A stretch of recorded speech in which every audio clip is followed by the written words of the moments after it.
Essentially, yeah. I mean, You guys ready?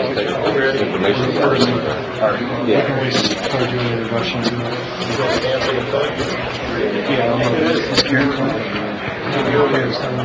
I thought she was.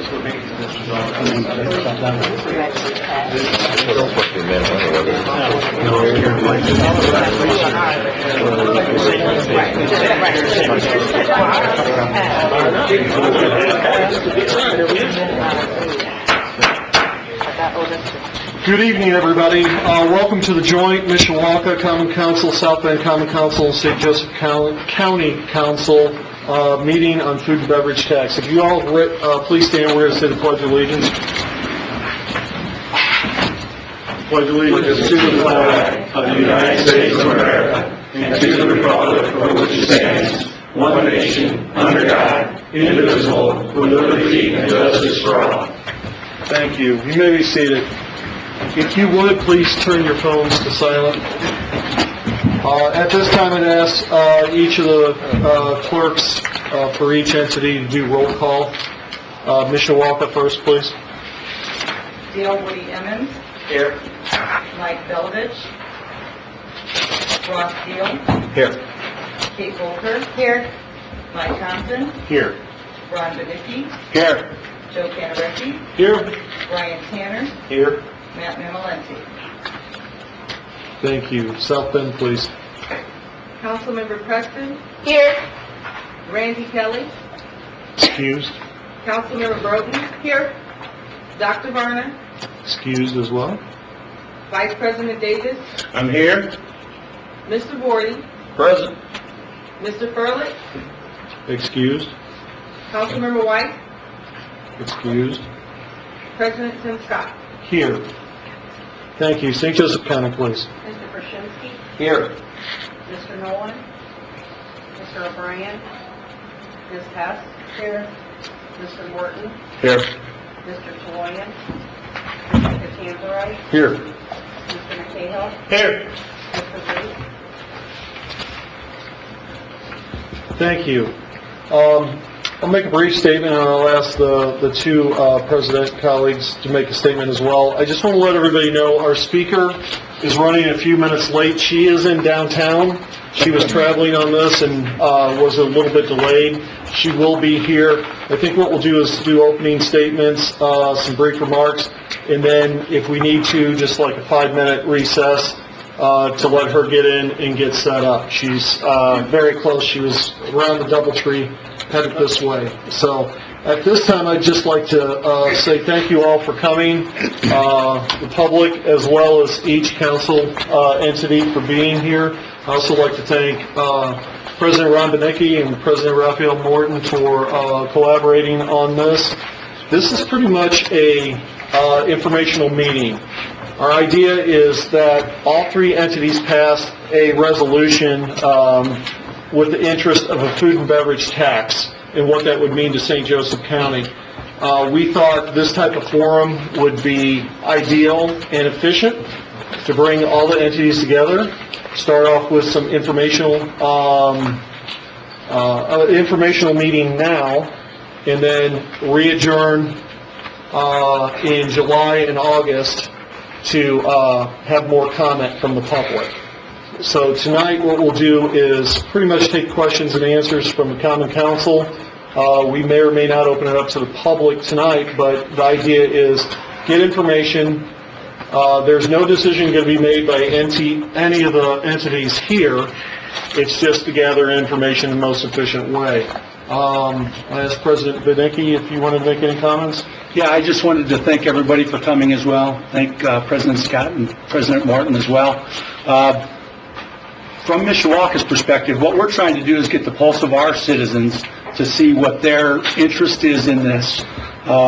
We need to find out if this is something that would move forward. If it does move forward, what we're going to do is just make a recommendation to the legislature. If we decide that we want this to go forward, we can't just vote on it and pass it and it's a done deal. This has to come from the legislature. They have to approve us to vote on it somewhere down the road, and that wouldn't be until next year.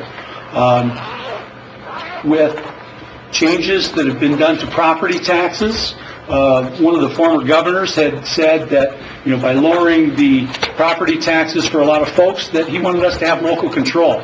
And with the dwindling taxes that we're getting, we need something to keep us going. And so, Mishawaka right now, we don't have anything very specific that we would do, but we have millions of reasons that we need it. And it's just to keep us going and keep us moving forward. Thank you. President Morton. For the sake of not being redundant, I'm just going to say thank you for everyone who's here this evening. I can't express my level of appreciation enough to all three councils for being here and the public. This is a very important subject.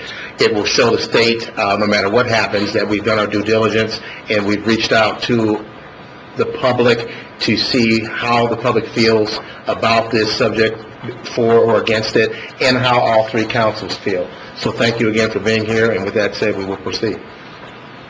At this time, we will take a short break and let our presenter get here, get set up, and ready to go. So we just want to start on time and let everybody know where we were. If some of the other members who have arrived. Yes. Corey Nolan? Jamie O'Brien. And Jamie O'Brien. And Rhonda, our presenter, Cook, is just here. So let's take a 5-minute break, and then we'll get ready to go. Okay? Thank you.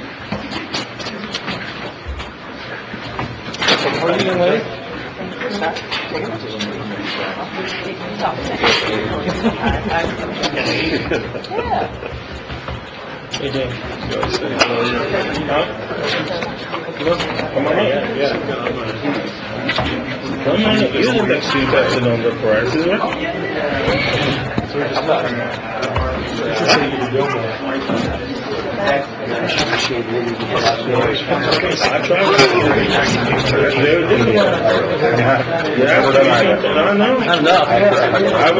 I will not talk about what you're honest. That was part of my standard homework.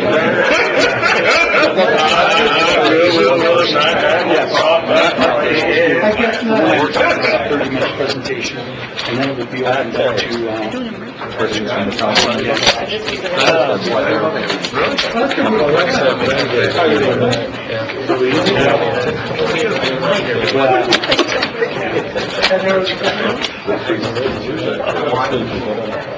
They'll tell you if you're actually supposed to do that. Hey, Diana.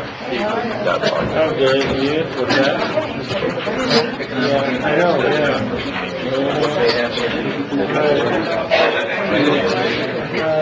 I understand.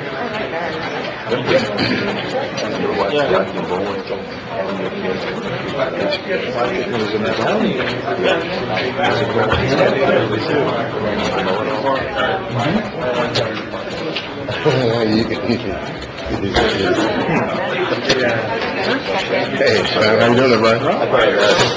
You know what I'm going to do now, Rose? I'm going to do YouTube it. And they'll be out there. And this might be question more than my mind about where Ross was going. He was excited. I remember the day, whenever they election, whenever they needed an answer.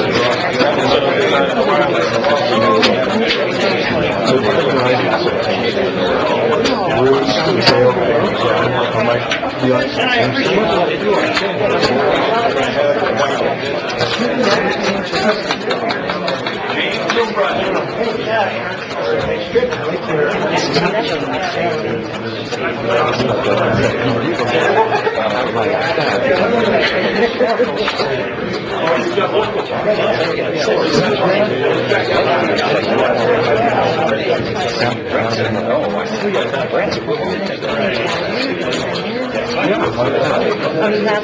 that one gave him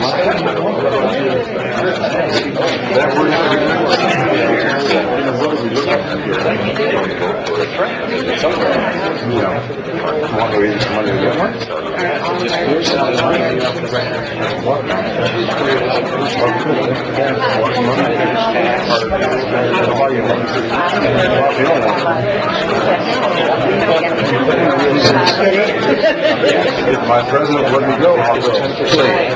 He wasn't my boss.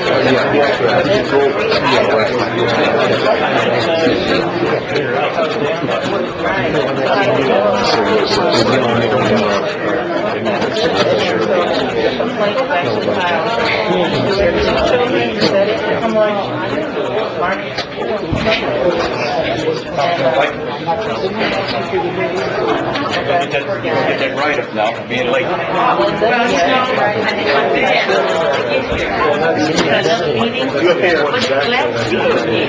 See you now. Said normally when you're late, you got to write, I will not be late again 500 times.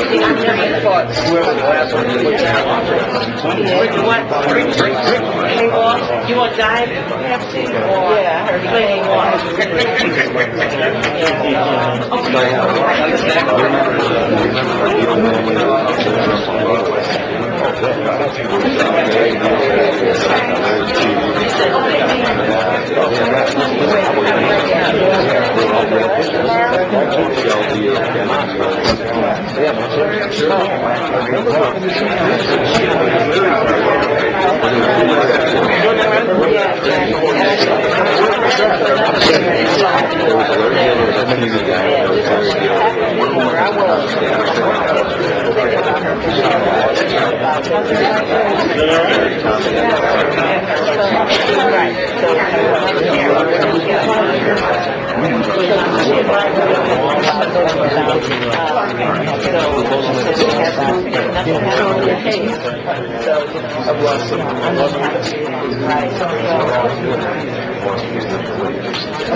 I see.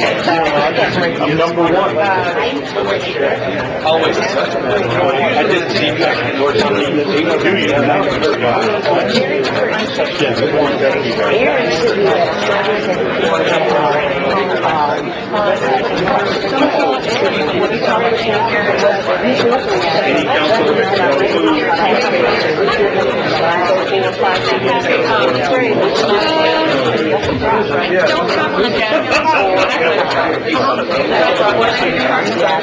I get that memo.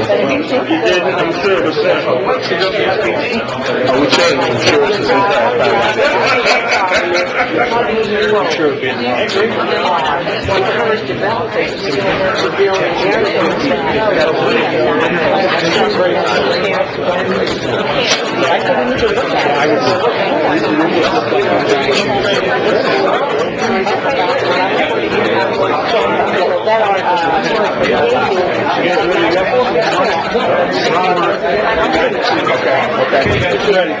Okay, everybody.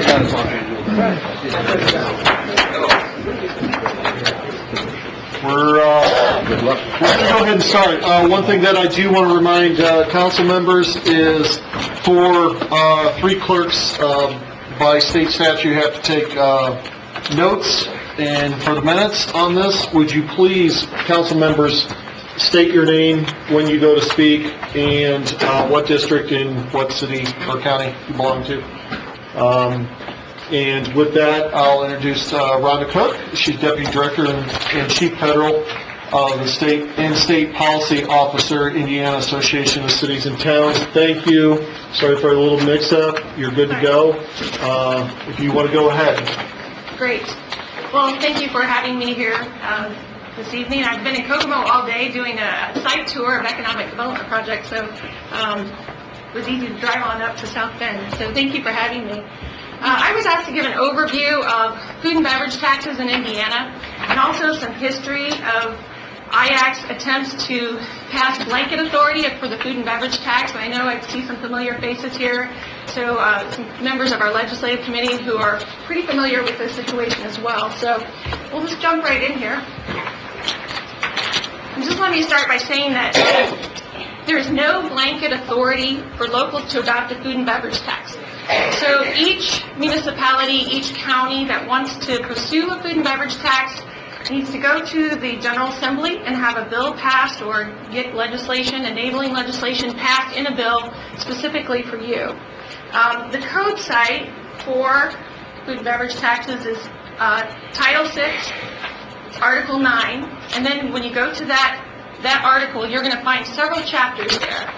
And they list the various communities that have adopted a food and beverage tax, and each one has their own chapter. Currently, we have 13 counties that have adopted a food and beverage tax and 14 municipalities.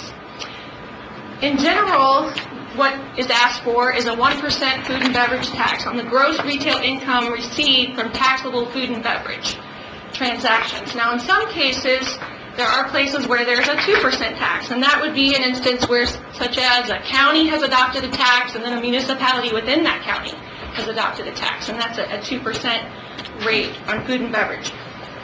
Your statute is going to look a little different, depending on how you decide to compose your legislation and who's going to author the legislation and how that's drafted. And in the legislation, it usually dictates specifically how the revenue is to be used. So when you go through those chapters under Title 6, Article 20, you're going to find that everyone is a little different, that has adopted the tax, that the uses of the revenue, maybe the distribution of the revenue is a little different. And also, I just might say, if you have questions along the way, feel free to stop and ask along the way. No problem. Okay, then I thought I'd give you some general information about how the tax is applied and on what food and beverage.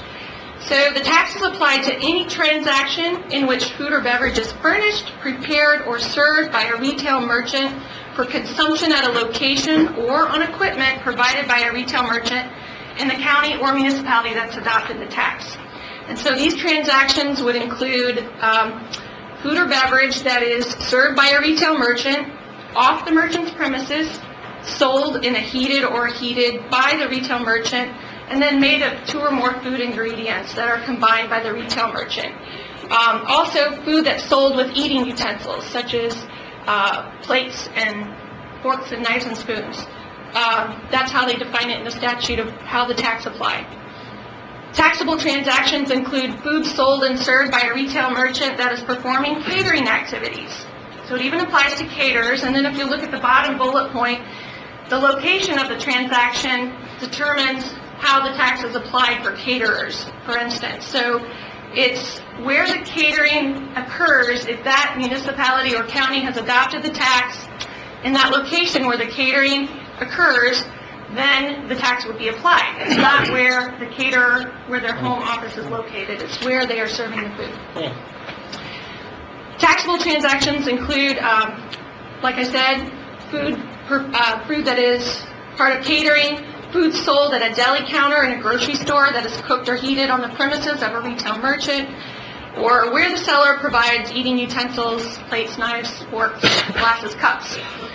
Transactions that are not covered by the food and beverage tax are sales of food that is only cut, prepackaged, or repackaged, or pasteurized by the seller, sale of eggs, fish, meat, poultry, requiring cooking by the consumer, and food that is exempt from sales tax, such as when you go to the grocery store and you purchase food. Now, for retailers, they might want to know this information. The tax is imposed and paid and collected in the same manner that sales tax is collected. So, in almost all cases, the retailers are submitting returns to the Department of Revenue, and that's how the money is collected. And I have an exception to that rule, though, and I'll get to that. So the filing of the return and the remittance of the tax collected are due 30 days after the end of the month in which the transaction occurs. And a retailer that is required to collect and remit the tax may file a consolidated food and beverage tax return if the retailer operates in multiple locations within the same county. A separate return is required if the retailer has locations in different adopting counties, or also if there is a municipality within a county and each have adopted their own tax, and that requires a separate return. Now, the exception is Johnson County, and I'm going to get to their legislation in just a minute. Johnson County actually chose to, and their legislation is written in such a way that they collect their own tax locally at the county level. And I'll get to that in just a minute. I have another slide about why that is. I thought that this chart might be helpful. This shows the counties that have adopted the food and beverage tax. And as you can see here, the earliest one is Vanderburgh County. It was adopted in August of 1985 at 1%. And then there's the municipalities on the second chart, the bottom chart, that have adopted the food and beverage tax. And then in some cases, you'll see that the total rate is 2%. And that's where the county has adopted the food and beverage tax, and then a municipality has also adopted a second tax at a total rate of 2%. I did find a projection in one of the interim study committees report to the legislature that projected for each county how much revenue might be generated by the food and beverage tax. And for Elkhart County, your projection for 2017 was $2.247 million to $3.996 million. That would be if it was a countywide food and beverage tax. So in that range is what they projected for Elkhart County for 2017. Oh, you know what? I'm very, very sorry. I'll get the number for St. Joe County. I'm sorry. I used Elkhart County. And I think I might have had my title on the sheet. My apologies. I will get that number for you. Rhonda? Is Elkhart County contemplating this also? Is that why you have that number? No, I think it was just my mistake. Okay. Sorry. Thank you. I'll get that number for you, that projection. Okay, so in this chart, I'm showing the municipalities that have adopted the food and beverage tax and a projected revenue for these municipalities. Actually, it's not projected, it's actual revenues for 2014 and 2015, just so you can see how much was generated by the municipalities that have adopted the tax. And it ranges from $117,700 to $1.8 million. The tiny town of Cloverdale is the one that's $117,000, and you know, for a small town, that's significant money to them. And I know that they most recently adopted the tax, and they had a horse arena that a lot of people on the interstate came there for weekend activities, and they had a lot of impact on their town with water and sewer, and so this is something that they were able to pursue at the legislature, and they were able to get it done. Okay, so the stadium and convention building food and beverage tax. I want to talk about this just for a little bit, because many times this is a legislation that a lot of other communities point to as a matter of fairness. And under the Daniels administration back in 2005, you may remember we were trying to retain the Colts, and they were talking about building Lucas Oil Stadium. At that point, I don't think we had a name for the stadium. But the idea was that we have to come up with the revenue from somewhere, and they needed the help of the surrounding counties around Marion County, which we call the donut counties. And so at that time, they really tried to put together a sweet deal for the donut counties to adopt, to persuade them to adopt the tax, because they needed the revenue for the people that were pushing for the Lucas Oil Stadium. So at that time, Marion County an additional 1%, and that revenue went to the Capital Improvements Board. So all of their money goes toward the funding for Lucas Oil Stadium. And then the donut counties, which was Hancock, Hendricks, Johnson, Shelby, Boone, Hamilton, and Morgan. The only one that didn't do this was Morgan. They were given the option to adopt a 1% food and beverage tax, where 50% of the revenue would go to the Capital Improvements Board to pay for Lucas Oil Stadium, and 50% could be used for any governmental purpose. This could be, well, there was some question about, well, are we going to trust the state for the collection, and how do we track that? Maybe we want to collect it locally, and that was part of the legislation. So remember I said that Johnson County chose to collect theirs locally. So that was a choice under this legislation. You could either collect the revenue locally at the county level, or the State Department of Revenue could collect the money.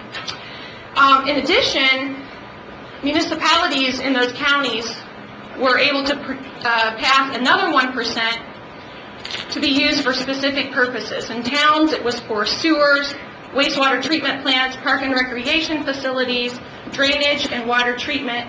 For cities, for City Hall renovation, new police and fire stations, sewers, wastewater treatment, stormwater, drainage, and water systems. So there was an additional 1% that could be applied to certain municipalities that chose to do that.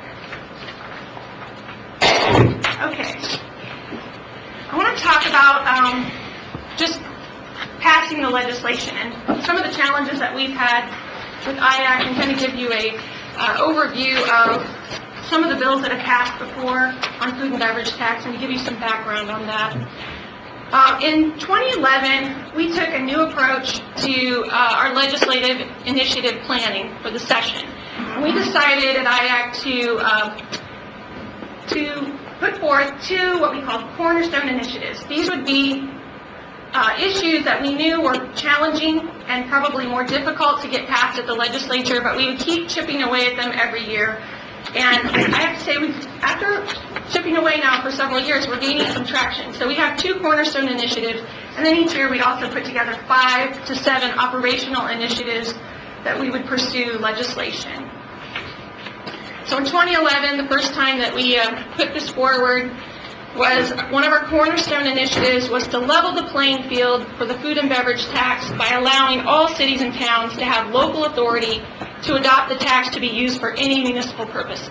What we were looking for was blanket authority so that you could even have the discussion locally about whether or not you wanted to adopt the food and beverage tax without having to go to the General Assembly, maybe hire your own lobbyist and procure enabling legislation, that it would just be on the books, and if you chose to do it locally, that that was an option. So let me give you some history about this. I have to say, it was difficult at first to even get someone to carry the bill for us, because it is a tax increase, and politically that's always not favorable. Even though it's not the General Assembly increasing the tax, it was the locals doing it, but it's enabling legislation, and sometimes it's viewed one and the same. So in 2011, we didn't have a standalone bill that was introduced, but we were hoping to get some language maybe amended in another bill that was moving. That same year, Senate Bill 462, Madison County attempted to pass some legislation for their food and beverage tax. That time they wanted to increase their tax from 1% to 2%, and that bill was assigned to the Tax and Fiscal Policy Committee. It did get a hearing, but it did not pass out of committee. Then in 2012, IACT had an initiative bill. Again, this was House Bill 1374. Would have given municipalities blanket authority to adopt a 1% food and beverage tax to be used for any municipal purpose. This was authored by Representative Rich McClain. He was a retiring legislator, so maybe he was not so worried about carrying a tax bill. And this was assigned to Ways and Means. The bill did get a hearing, but it didn't pass out of committee. Again, we're making headway. Just to get a hearing was helpful. That same year, House Bill 1079, the Madison County Food and Beverage Tax, they came back again the next year, and their bill just changed the distribution of their food and beverage tax. It was assigned to Ways and Means. It didn't pass out of committee, but ultimately they did get that language inserted into another bill, Senate Enrolled Act 115, that did pass that year. Oftentimes you have to track the issue or the language as it moves around to different bills, and not just the bill number that might have been introduced. So in 2013, this was the year we probably got further than fall. House Bill 1071 was authored by Representative Jim Baird. He was the legislator that also represented the district where the town of Cloverdale was located, the one I told you about with the sports arena, that they were pursuing a tax. And he had 2 bills that year. One was for the blanket authority that he hoped Cloverdale could, get under the umbrella of the blanket authority. But then he had a backup bill, House Bill 1070, which was specifically for Cloverdale. And so 1071, the bill that we initiated, or we spoke to Representative Jim Baird about getting that bill started, was assigned to Ways and Means. We were given a hearing, and it was voted down by an 8-11 vote. So we were voted down, but it was the first time we'd even gotten a vote on the issue. The legislators told us the ones that we asked, "Now, why did you vote against this?" They said that they still preferred having each community come before them and telling them what the uses of the revenue were, what was the situation locally, and they wanted to have that control remain at the state level.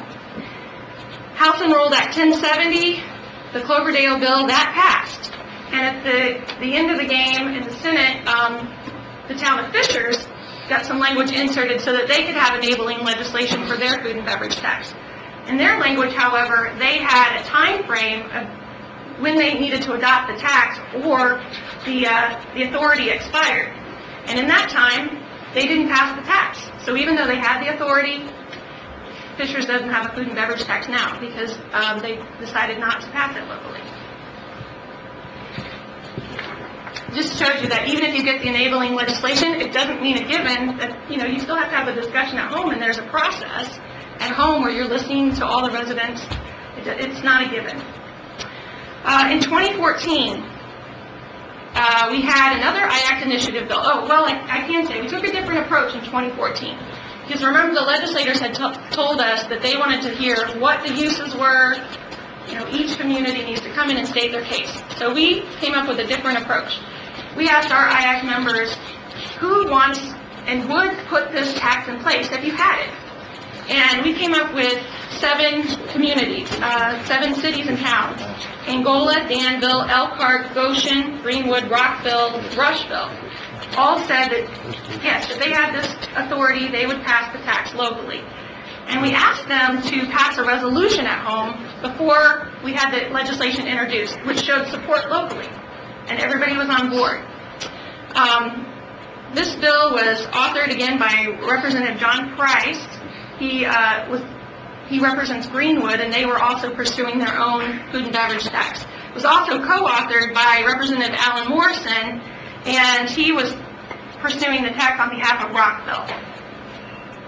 Rockville is in Park County. That's where they have the Covered Bridge Festival. And they have a lot of impact on their streets from that festival and that whole month where they had the Covered Bridge Festival. They also have a lot of Amish. The horses are hard on the roads with their horseshoes. And there were just some unique things about that location when they made their case about why they wanted the tax when they came to make their case at the legislature. So we did get a hearing on this bill. We had all those communities come down and make their case, and they were various uses. Some wanted it for parks, some wanted it for police, some wanted it for fire. The bill was drafted with all the different uses. The tax rate was supposed to be 1%. We were granted a hearing, but we didn't get a vote that year. Okay, 2015. You see, there's more discussion about food and beverage taxes. Are chipping away at it. There's more bills and there's more discussion. Okay, so in 2015, IACT put forward a House Bill 1368. It was another blanket authority bill. Representative John Price, again, was the author. We did get a hearing on that bill, but it did not pass out of committee. That year, however, House Enrolled Act 1044 did pass, and that was for the town of Rockville.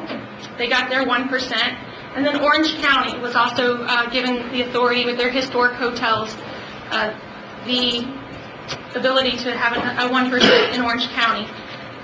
The other part of that bill that we thought was favorable is that it urged study by the Legislative Council to look at the topic of whether a uniform food and beverage tax should be enacted into law to allow local governments to adopt the tax. So that we thought that was favorable and a step forward. Greenwood also tried to put forth a food and beverage tax that year, did not pass. In Allen County, theirs was not a new tax, but it was a change in the distribution, and that did not pass. Okay, that brings us up to 2016. More food and beverage tax legislation. It keeps growing. In 2016, House Bill 1191 was our uniform food and beverage tax bill that we initiated. We did not get a hearing on the bill. There was a bill that passed, House Enrolled Act 1040, which was the Allen County food and beverage tax bill, which allowed them to change their distribution and expand the uses. What the chairman did that evening, it was a late night hearing in Ways and Means. So I think we got started about 7 o'clock that night. is he heard, I think it was the Rush County bill, and he said, anyone who wants a food and beverage tax, we're going to hear all of your cases tonight in this one hearing.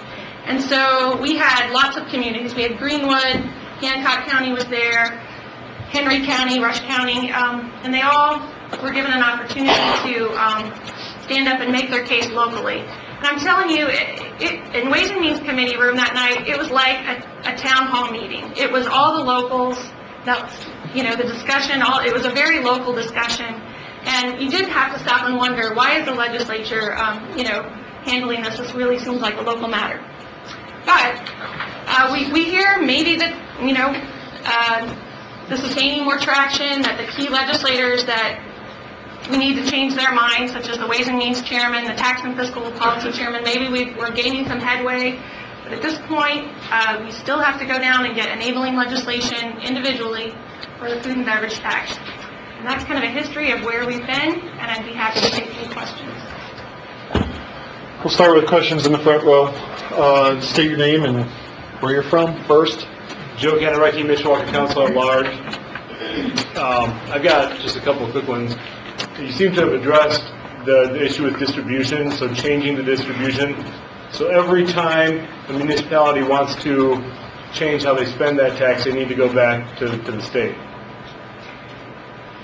Yes, if that's the way your legislation is written. So if in the legislation it doesn't give you the flexibility to change it on your own, then you would have to come back and... So we could write in that you could write it, okay, if it would pass that way.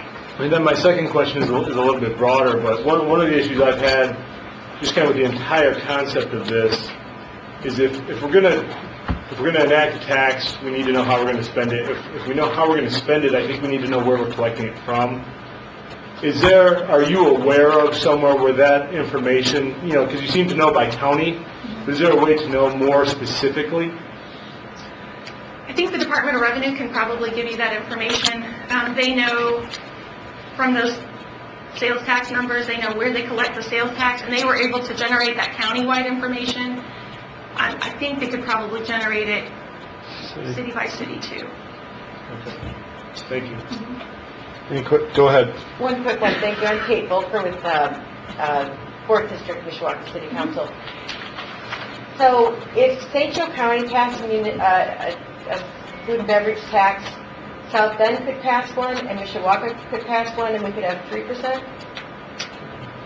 Well, anything's possible, but that hasn't happened so far. But Just curious.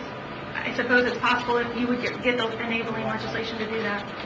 Thank you. Just to follow up, is that a 3% or would it be just 2% in Mishawaka, 2% in South Bend, but anywhere else in the county it'd only be 1, right? Well, all right. So your question would be, you're only going to live in one city out of the two, probably, right? So you're going to have the countywide tax, which would be the 1%, and then whichever city you lived in would be another 1. Okay. Thank you for explaining that. Yeah, sorry. Any other questions? Go ahead. Brian Tanner, City Mishawaka Councilman at Large. In the cases of the legislation that's passed, has it been for a very specific entity? Has there been a board that decided the distribution of those funds at the local level? I know those are two of the things that are kind of in discussion right now.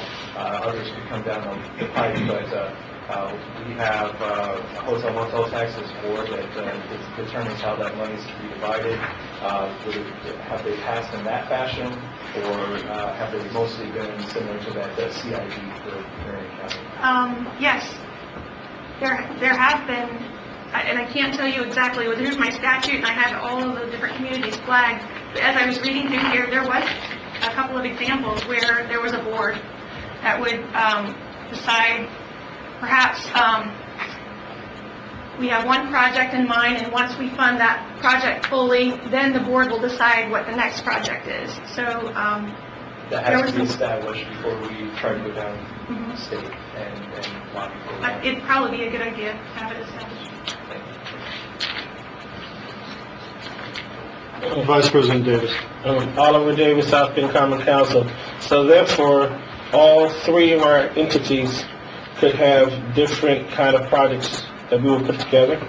Or do we have to have the same project in terms of if somebody wanted just to designate it to one entity or another city wanted to designate it to a variety of entities within the area, then the county wanted to just do one, where are we with this? That's what I need some more clarification with that.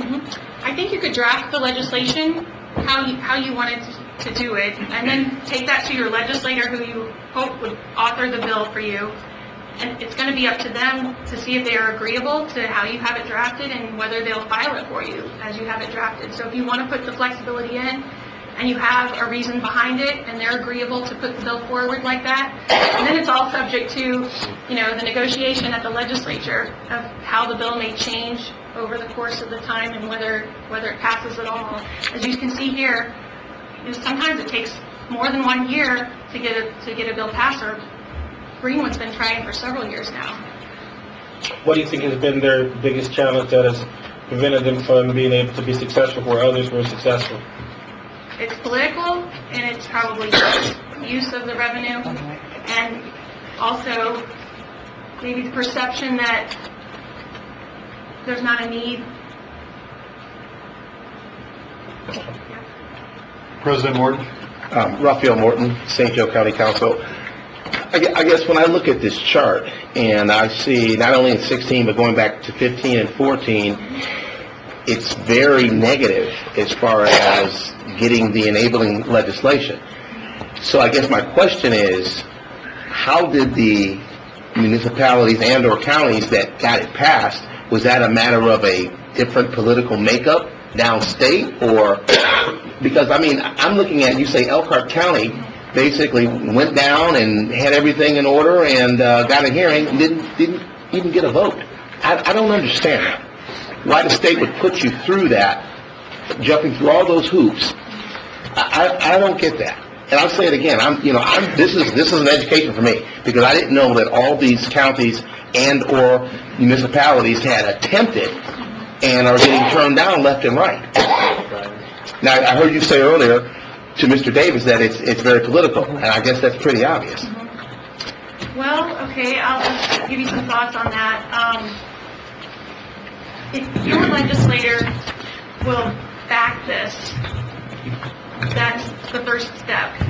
You need to get your own legislator on board. I understand that. Other legislators are going to be asking your legislator, hey, this is your home district, what do you think, or should I vote for this?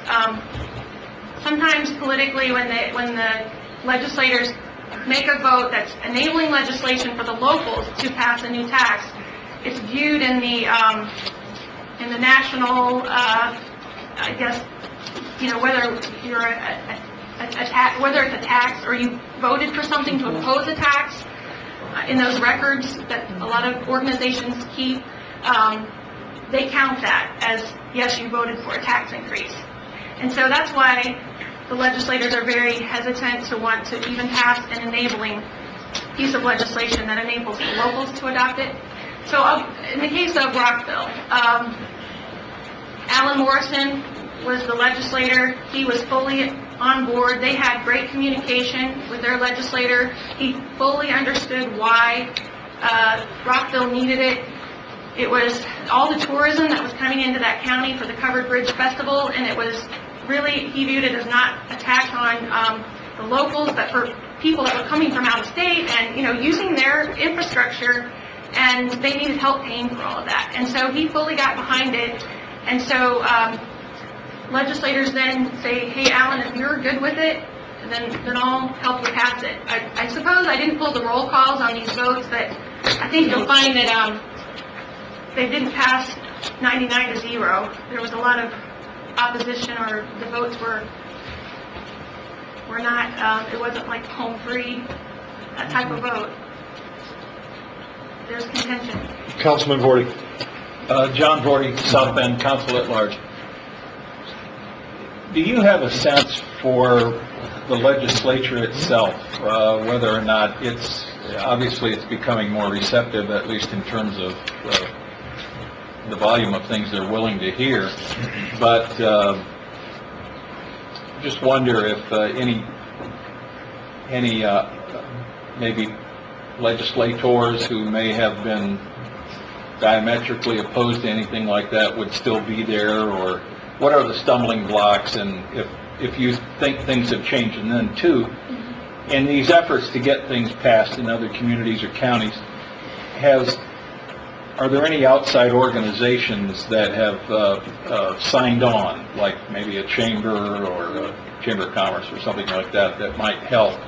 In our case, maybe the zoo folks. And Yeah. what do you think that would help? Okay, so first question is, are there legislators that are diametrically opposed? Yes. You know, the key ones are the chairs of the key committees, Ways and Means and Tax and Fiscal Policy. And I think there's movement in their feeling, because they've given hearings now to more bills that have come forward, and it seems that there's more discussion. And so I think maybe we're changing their mind, and also we've been able to demonstrate need for road funding or whatever it might be. Second question was groups that may get behind it. Definitely. When Hancock County, for example, they wanted to use the money for a new fairgrounds, they had the Ag Association, they had the 4-H'ers there. There was a room full of people that were there to support the passage of this tax, and how they all as a community came forward. Then you also had a few people from the public from that county that were there to say no, they didn't think so. That's why I think that it was more like a town meeting.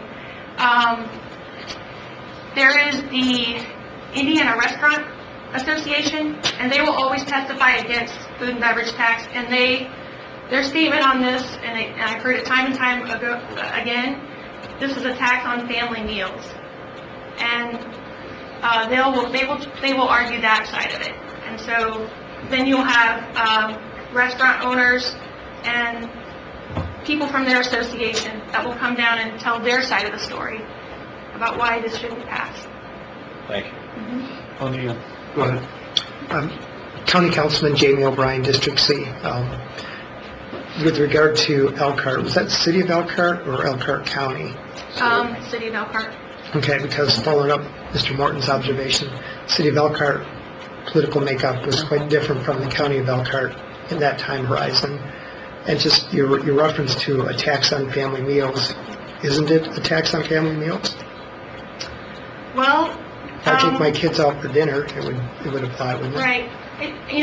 First of all, it depends on your location, because if you've got an interstate going through your community, for example, it could be the people passing through your community, and that's where your restaurants are located. I mean, you have to take all of this into account, and the facts about your particular place. Eating out is a choice. We talk about that.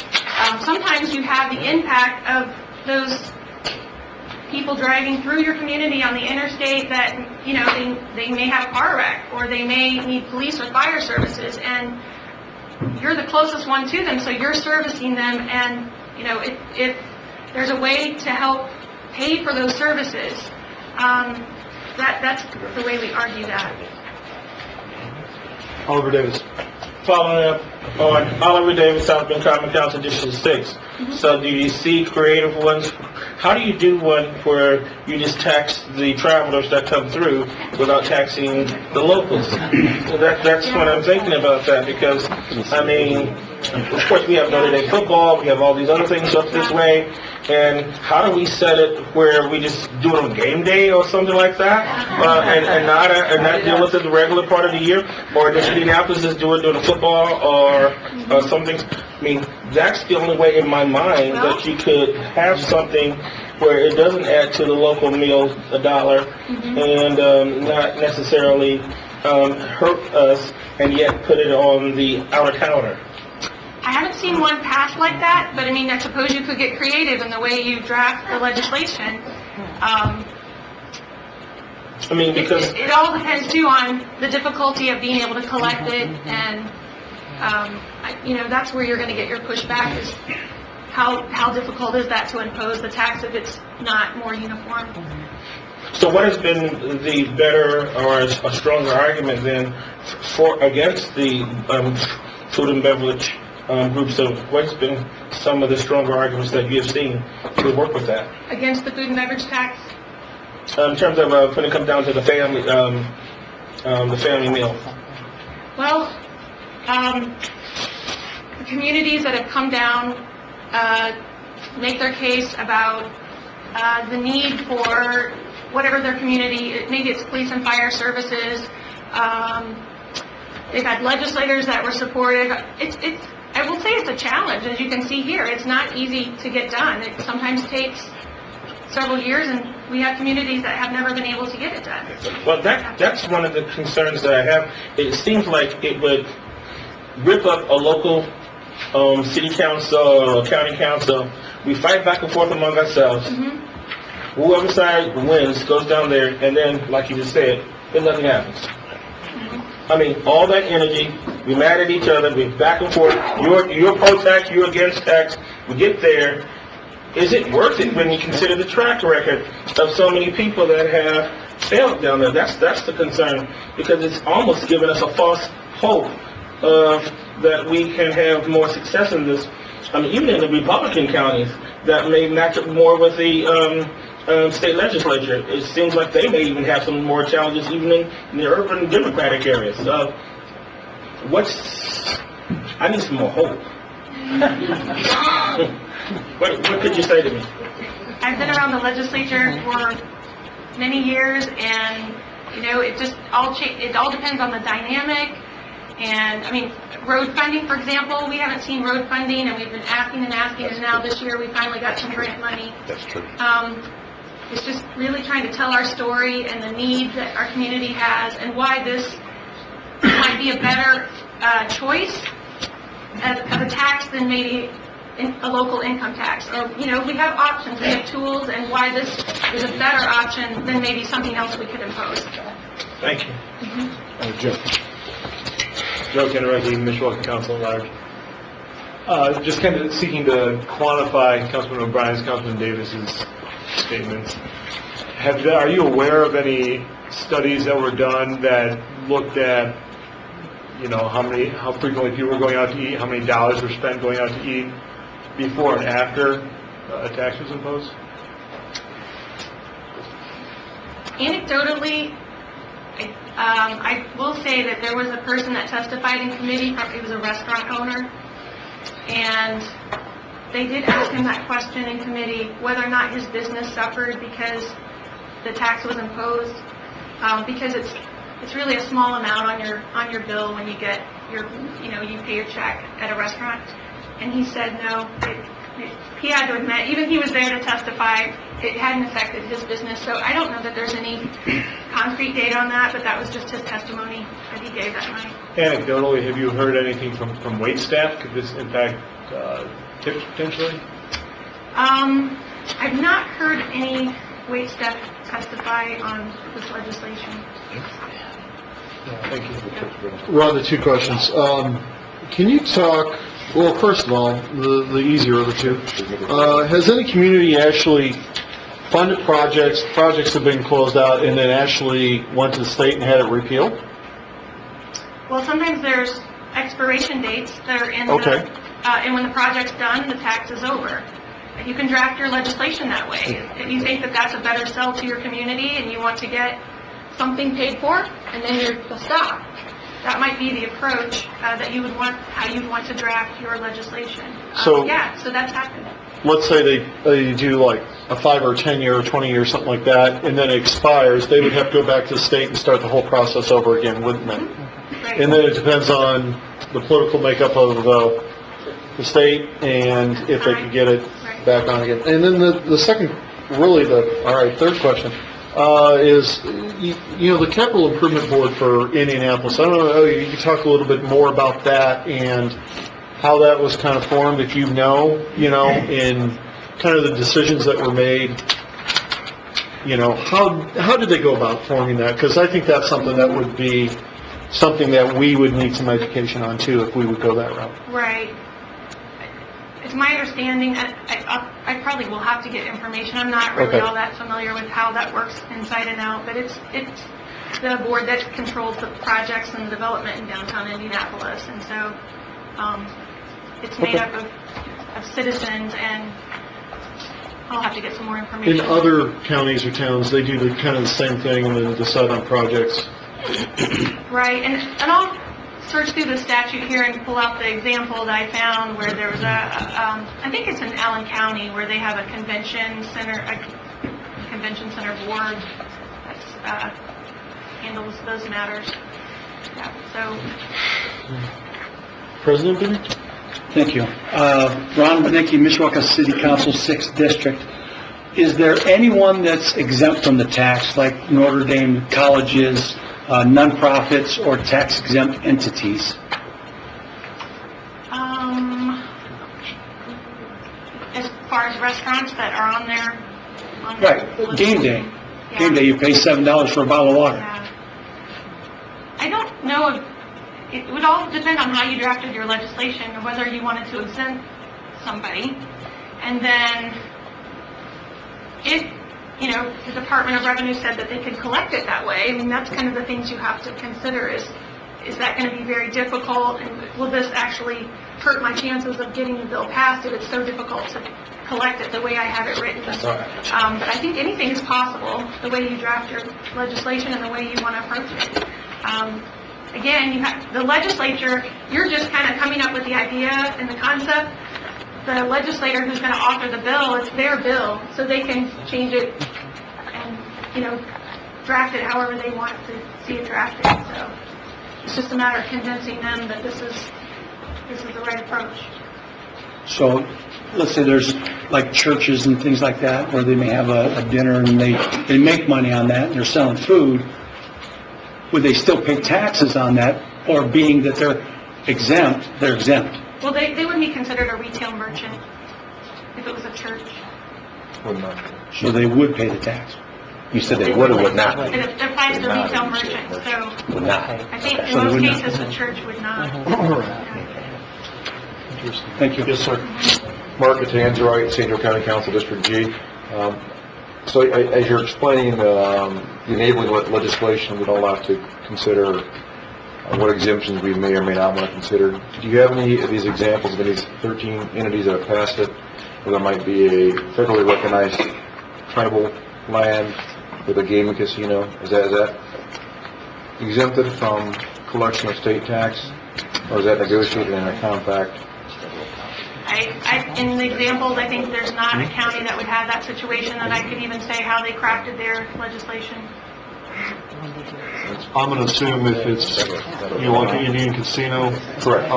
They're their own entity and their own property, and, they're basically exempt from anything county, really in the state of U.S., or state of the U.S., the country of the U.S.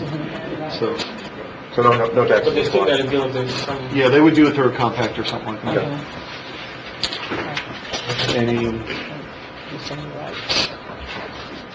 See any other questions? Yes, sir.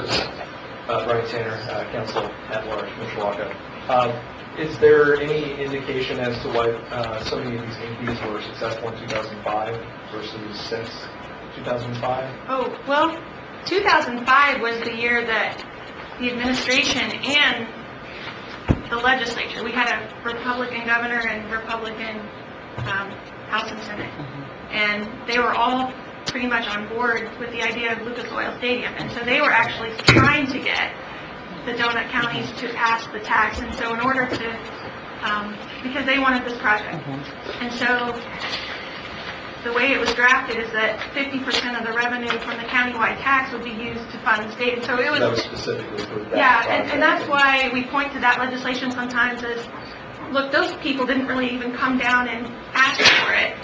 They were they were given the authority for something that everybody was all on board with. And So essentially, as opposed to Mishawaka writing their own resolution sent down to the legislature, Stockton having their own, the county having their own, and we all have competing bids. That's why we're here in the same room, is because a coordinated effort is more effective than within the state legislature to attempt to pass something.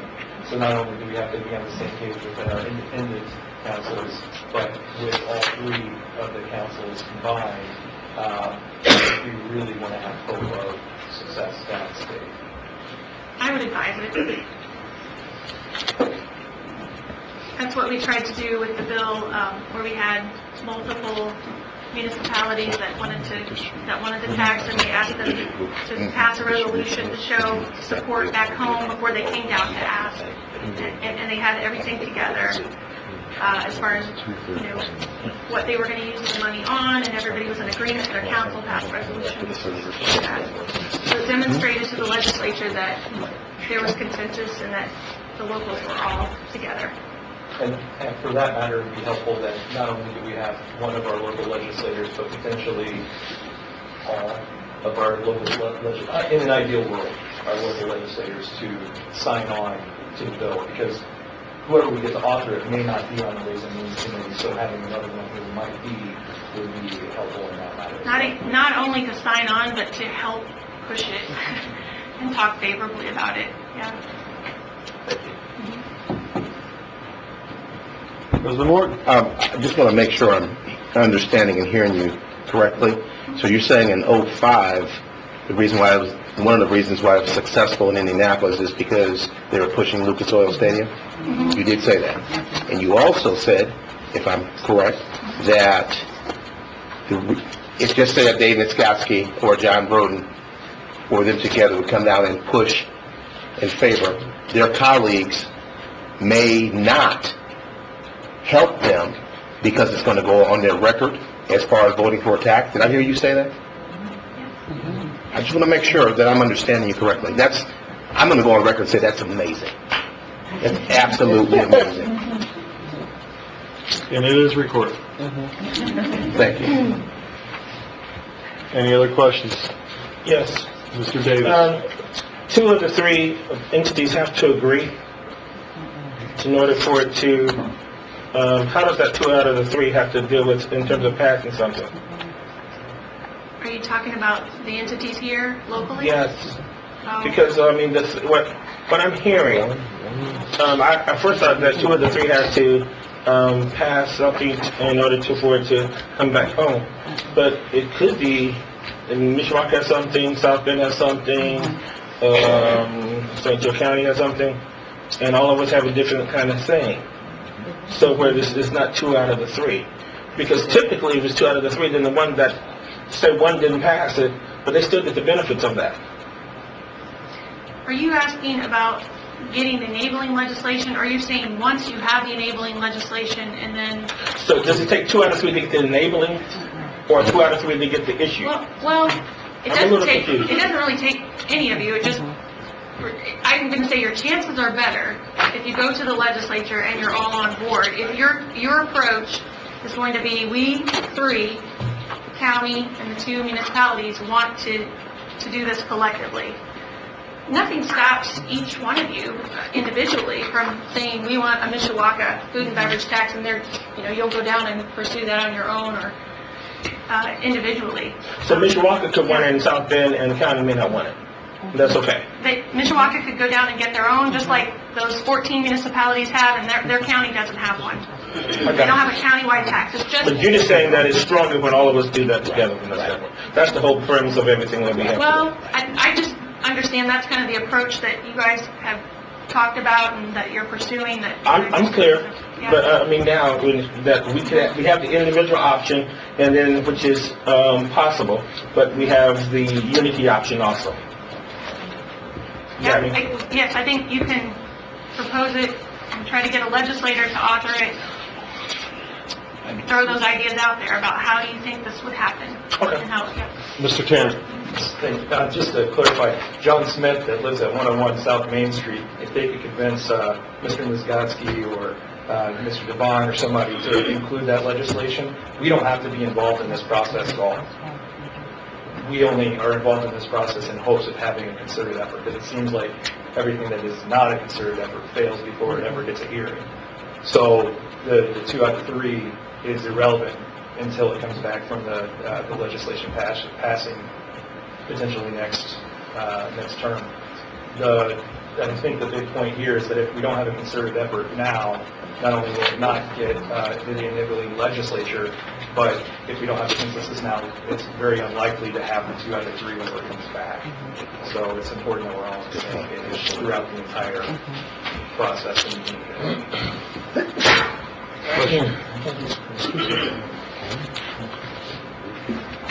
Anyone else? Seriously? Sorry for this. Vice President Davis. Will the presidents then of all 3 submit different ideas that all 3 councils are considering so that we can take a map to see are we all on the same page in terms of different options?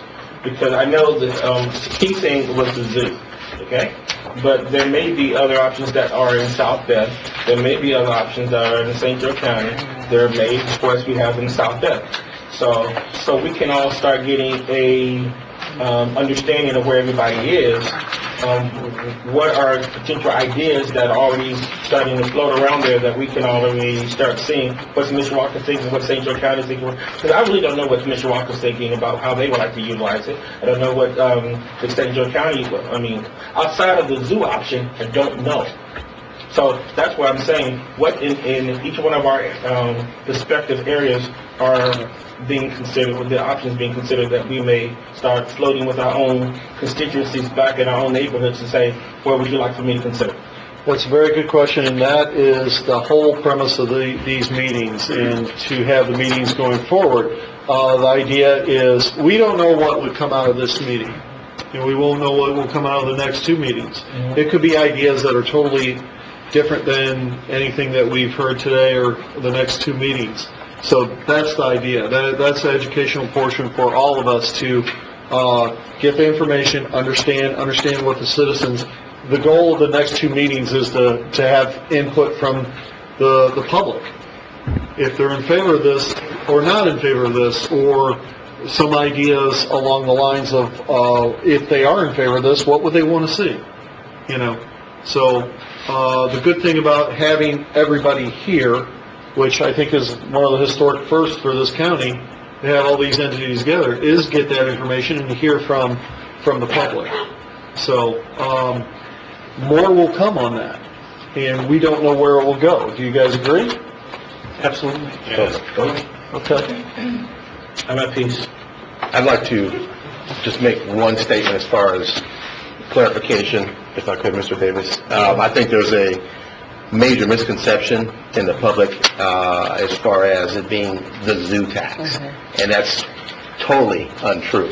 I need to give the zoo, Potawatomi Zoo, a lot of credit for their perseverance and their passion based upon their master plan, but I believe how that came about is when the discussion first came up, we looked at it as 1%, and I believe that there was some feedback that 1% would never fly. So the zoo, instead of throwing in the towel, if you will, basically said, hey, well, we'll kind of take the bull by the horns and let's say, well, let's at least consider 0.25. And I think in the media that has been misconstrued as the zoo tax, and it's not a zoo tax. They're just the one entity who did not give up. I want to make that very clear. And I would like to say, I want to actually commend the zoo for bringing this about. Their courage and them coming with this idea is why we're all here and why we're discussing. And we wouldn't be doing that without them, and we don't know where that goes. And we don't know what the feedback is going to be from the public until we start having these meetings. So, anyone else? When's the next meeting? July 1st. What date for the next meeting? Okay. So, the idea here was information. We're going to stick to the agenda and leave the questions and answers to the council members. If the public, can we have a copy of this for public? Yes, I'm going to make a change to that. That's fine. I'll give it right back to you. I've got my paper. Yeah, that's fine. And what we want to do is put that out publicly, and if any citizens or anybody want to, I think we'll be the facilitators. The email will come to the council presidents, if anybody in the public, and we'll make that known. Any questions they have on the information here, and then the next two meetings will be public input. The idea is to do a brief overview of what we've heard today, refresh everybody's memory of what's going on, and then start having public input on it. Joe Broden, you had a question? Yes, just wondering in terms of follow-up, you had suggested that you could do some projections. Would that be something to get available to us I'll for pull that right Elkhart, for now. Marshall, but maybe even broaden that circle to county areas? I know there's a report out there that I can get to, projections for the county, what the projections for like 2016 and 17, if you would have adopted the food and beverage tax, what that would be, and that's a range for countywide. I don't think I've seen a report that's out there that would give you a city-by-city breakdown. Okay. And I don't think those numbers are probably, I think they could be generated. The Department of Revenue would do it for you. Okay, thank you. And then is it also possible, with regard to all the municipalities and the counties who've enacted this, to detail their use by category? Is that something that your organization can provide? Well, I think when you write your draft legislation, Right. and then you're going to take that to a legislator and ask them, like, here's what we have on paper, and this is what we want to pursue. Would you file this bill for us and carry it? I just want to see if there's any patterns there in terms of things that flew in 2005, it was specific. What you want to look at is go to the Indiana Code and go to 620. Those in there. And in this chapter, or in this article, there's innkeeper's tax and there's also food and beverage tax. And so I think it would just help you to look at what some of the other communities have done and how they drafted their legislation. Some of them, it says specifically what they're going to use the tax revenue on and whether there's an expiration date, and if they complete one project, then they're allowed to do another one. And it all depends on how it's all specific to their community. So this will give you some good ideas. Great, thank you. I'll also stick the neck out for our clerks. I think what we'll do is start gathering some of that information and put it on at least the South Bend City website, so people can start pulling some information for that. So sorry for making that promise there, Karima, without telling you. But we'll start gathering that information, make it public, and then, the county and Mishawaka could also link to that as well for source.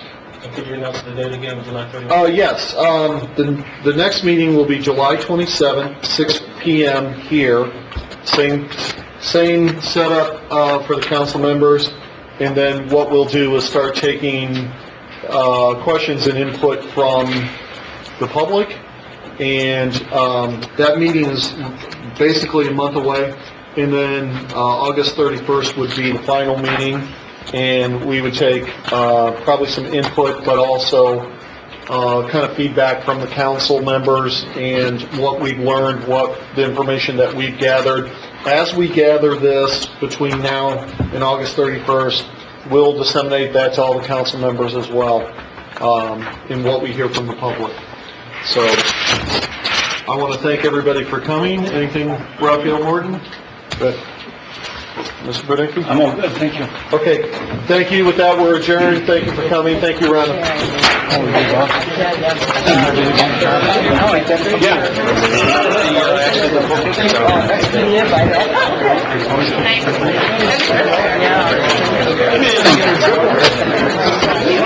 Thanks.